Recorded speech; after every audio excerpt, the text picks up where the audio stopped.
Welcome to Cine Here, where you come for all of your media needs. My name is Ray. It's your boy, Nikki Tay. And today, we are reviewing 2020, The Grudge. A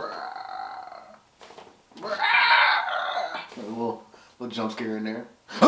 Directed by Nicholas Pest, starring Andrea Riseborough, Damian Bashir, John Cho, Lin Shaye, and a host of other people who had the pleasure of working on this phenomenal movie. The Grudge 2019 is my favorite kind of movie because it's a reboot of a remake. So that's when people in Hollywood say, hey, we're going to steal an idea. They remake the movie in their own image. Sometimes it does well, sometimes it doesn't.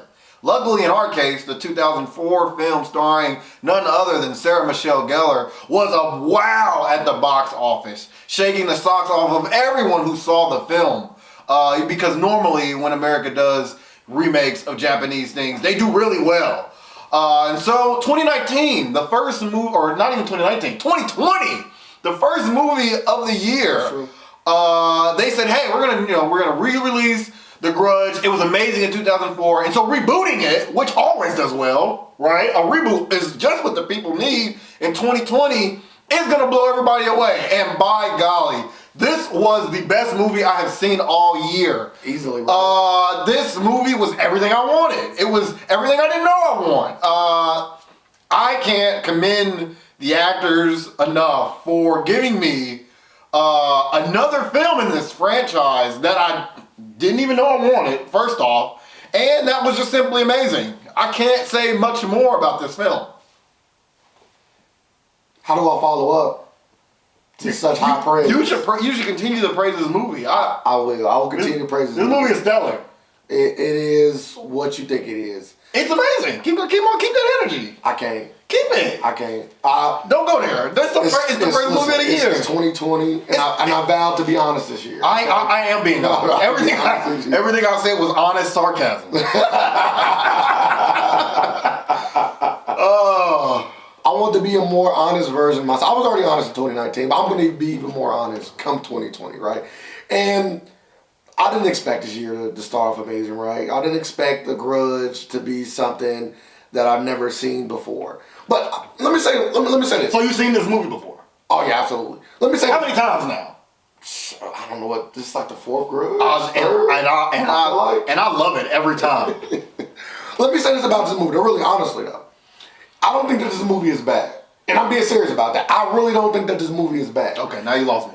Feel me out. I just think that this movie literally does nothing new. Like I'm talking about from the you could have a child could have made this movie. Like anything that you think you're gonna see in a Grudge movie, you got. It was almost a remake, which it was, I guess, of the first movie, right? The remakes are amazing, and it just didn't give me nothing new. I was just sitting in the theater. I knew what was going to happen at the end. I knew where the curse or the ghost, whatever you want to say. I knew where it was going to be, when it was going to show up, when it wasn't going to show up. Like, it just didn't give me anything new. The acting was fine. It wasn't bad. But like I said, the movie was just so predictable. That's why I'm saying, it wasn't a bad movie. It just didn't do anything. It just didn't do anything. It didn't give me anything new, anything fresh, anything to hold on to. It was just like the original Grudge in every way that it was like, why even make it? Are you just making it for people to spend money on this movie? Because you're not giving us nothing new, so you're not trying to impress the audience with, hey, let's give them something familiar about The Grudge, but let's do something different to draw people in, new people in, and satisfy, the people that enjoyed the original. It didn't do any of that. It really just said, let's make a movie where we can make money. Yeah. And let's put a title on it, and let's give the most bare bones attempt at not even trying to scare people, but at just trying to make a scary movie. And that's what this was.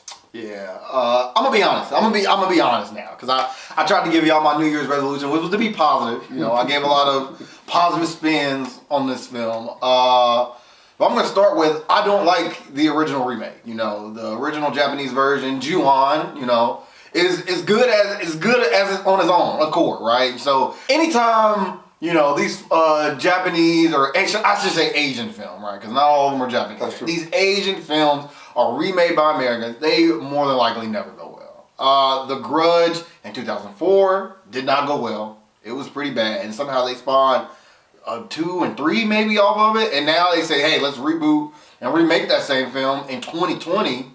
And literally, like you said, gave us the same movie. And maybe if I had to like dig for positives, yes, the acting was serviceable. I wouldn't say it was good. Nobody wowed me. Everybody did what I expected them to do.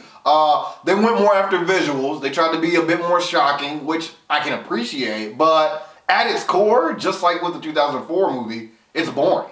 This movie is not good. And I always compared the Grudge, the remake, to The Ring. And The Ring was always superior. Even the second Ring or the prequel Ring, which was god-awful, have been better than anything I've seen put out from The Grudge because they just don't have the essence of what made the original, the Ju-on Japanese film scary. It's just missing. You know, at least the 2004 paid homage with, the Asian woman and the little boy. And this one, it was American. It was truly Americanized, which erased anything of scare, callbacks, nostalgia for anything. And what I hate mostly is to see like OGs and veterans who were really good in other movies, like Lin Shaye, who's very popular from the Insidious series, have to play in this bad movie. You know, she had a role where her character was like looking like mental problems, but clearly she was affected by the Grudge. And it was just was a miss. It was a miss completely. Great way to start off the year. I'm always, expecting the worst from January, and we're getting it. And I think you said a valid point that you really didn't put more emphasis on. This movie's concept is just not good, right? It's a dry movie. It's just not a good concept. Even with the original Grudge, this is not a good concept. Like when I think of a concept like that, I think of a movie like It Follows, right? A similar curse or something that is being brought on from one person to another, just like this movie is, and it's done in such a different and well done way. And this movie is so dry, and it really doesn't go anywhere. And like I said before, this movie is not bad. It's just not good in no way. It's bad. In no way this movie is good. In no way. Like zero things about this movie are good. Like you said, the acting. That's bad. Yeah, but it's not bad though. That's not it's bad. different between being good and being bad. This movie is definitely not good. It's not okay. But it's not. I didn't leave it there like, oh, this was the worst movie I've seen. I didn't feel like that. I just felt like, why did I watch this? Oh, I did. That's how I felt. Why did I watch this movie? That's fair. It's not the worst movie I've ever seen, but it's definitely a movie I wish I never had saw. Yes, it was a waste of time. It was. That's a bad movie. Not necessarily. All right. I'm thinking like Crooked Man. Like those are bad movies. Like I left those money. I'm in there like, this is terrible. Bye Bye Man. Bye Bye Man. Yeah. Another bad movie. Like these movies are just bad. This is Bye Bye Man level. You think so? We'll get to the ratings. For me, this was difficult to rate. I was in the movie, about the halfway point. I said, is this going to be a 4 or a 5? The rest of the movie continue, and I said, it's looking like a 4.5. I'll split the difference because in the end of the day, you can throw in as many jump scares as you want. You can throw as many visual, grotesque things as you want. But if the story is all over the place, if nothing has grabbed me, if I can't latch onto a character, a plot point, even the scenery, I'm not even just like going from scene to scene amazed. I am literally just bored in my chair, wishing I would have opted for a large popcorn instead of the small to help me keep me busy through the rest of this film.